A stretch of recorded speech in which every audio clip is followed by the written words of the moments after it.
নমস্কার বন্ধুরা, আশা করছি আপনারা সবাই খুব ভালো আছেন। আমি সুচেতা, আজকে আপনাদের নিয়ে চলে এসেছি আদ্যাপীঠ মন্দিরে। এই মন্দিরে কিভাবে আসবেন, ভোগ কিভাবে পাবেন, কখন পুজো হয়, সমস্ত তথ্য এবং ডিটেলস এই ভিডিওতে আপনারা পাবেন। আমার ভিডিওগুলো কেমন লাগছে অবশ্যই জানাবেন। নতুন হয়ে থাকলে লাইক, শেয়ার এবং সাবস্ক্রাইব করে পাশে থাকবেন। চলুন আজকের ভিডিওটা শুরু করা যাক।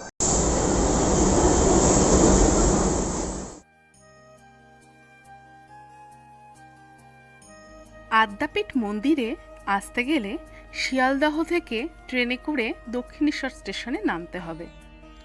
এছাড়া দমদম থেকে মেট্রো করেও আসা যায়। দক্ষিণেশ্বর স্টেশন থেকে নেমে বাইরে বেরিয়ে পেয়ে যাবেন অটো টোটো, একদম মন্দিরের সামনে নামিয়ে দেবে।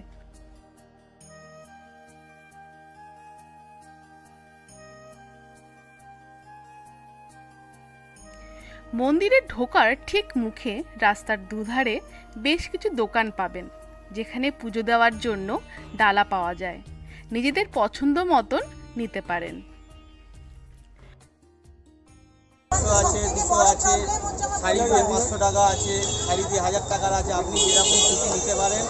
31 টাকারও আছে। আপনার যেরকম ক্ষমতা সেরকম নিতে পারেন। এখানে কোনো জোরজবরদস্তির ব্যাপার নেই।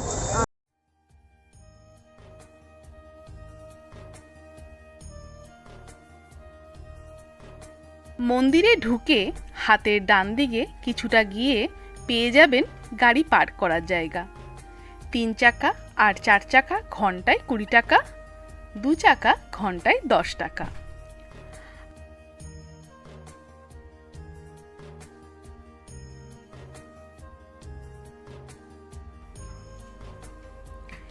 আমাদের মন্দিরে ঢুকতে ঢুকতে 11টার বেশি হয়ে গেছিল। আদ্যা মন্দির বন্ধ হয়ে যাওয়ায় আমরা আদি মন্দিরে পুজো দিই। আদ্যা মন্দির খোলা থাকে সকাল 5টা থেকে 5:30, 10:30 থেকে 11টা এবং সন্ধে 6:30 থেকে 7টা। নাট মন্দিরে বসে আদ্যা মার পুজো দেখতে হয়।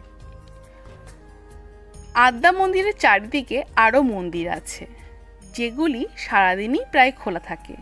শুধু 12টা থেকে 3টে পর্যন্ত বন্ধ পাবেন।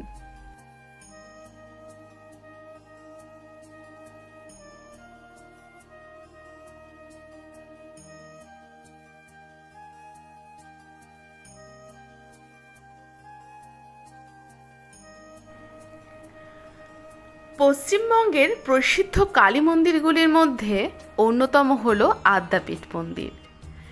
সেখানে দেবী কালী আদ্যাশক্তি মহামায়া রূপে পূজিত হন। মন্দিরটি প্রতিষ্ঠা হয় রামকৃষ্ণ দেবের শিষ্য শ্রী অন্নদা ঠাকুরের হাত ধরে।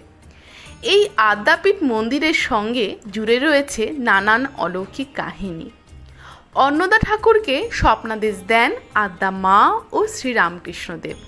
শ্রীরামকৃষ্ণ তাকে ইডেন গার্ডেন্সে গিয়ে সেখানে ঝিলের পাশে নারকেল এবং পাকুড় গাছের কাছ থেকে কালী মূর্তি নিয়ে আসতে বলেন।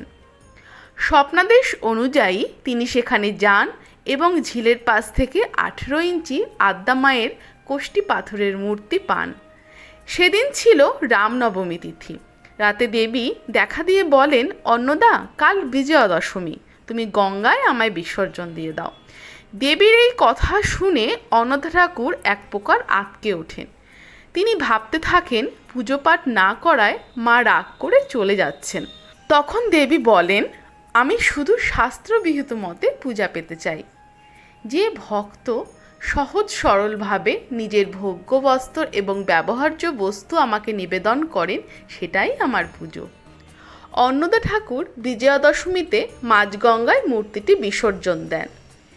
স্বপ্নাদেশ মতোই মূর্তিটির ছবি তুলে রেখেছিলেন। সেখান থেকেই তৈরি হয় বর্তমান আদ্যা মূর্তি। আদ্যাপীঠ মূলত 1915 সালে অন্নদাচরণ ভট্টাচার্যের শিষ্যদের দ্বারা প্রতিষ্ঠিত হয়েছিল, কিন্তু বর্তমানে আমরা যে মন্দিরটি দেখি সেটি 1967 সালে নির্মিত হয়।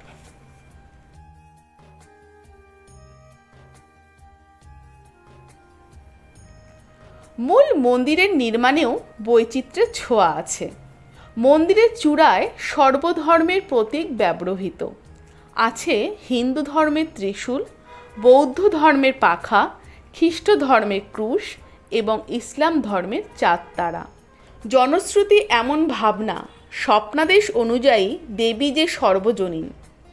নির্দেশ ছিল 12 বছরের মধ্যে মন্দির নির্মাণ সম্পূর্ণ হলেই মন্দিরের সাধারণ প্রবেশ অবাধ থাকবে, কিন্তু তা হয়নি।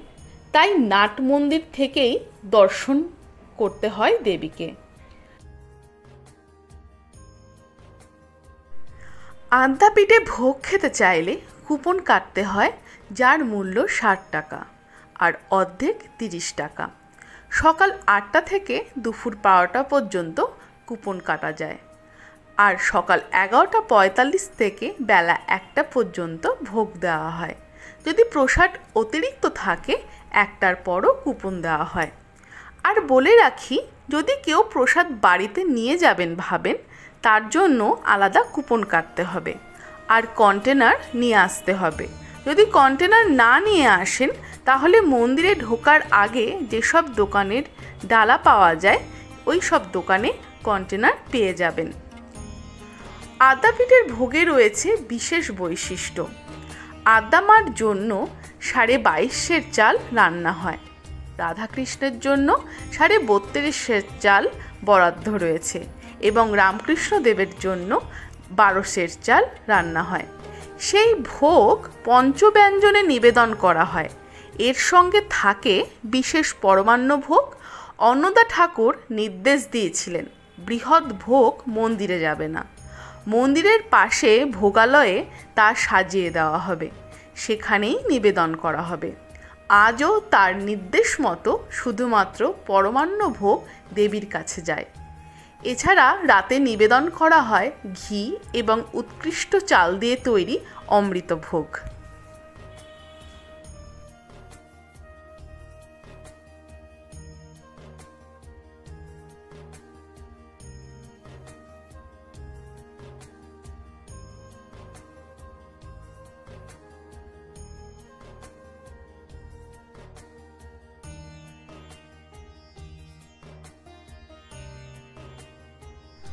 মন্দিরের ভেতরে আছে বুক স্টল, যেখানে পেতে পারেন আদ্যামার ছবি, বই, আরও অনেক কিছু।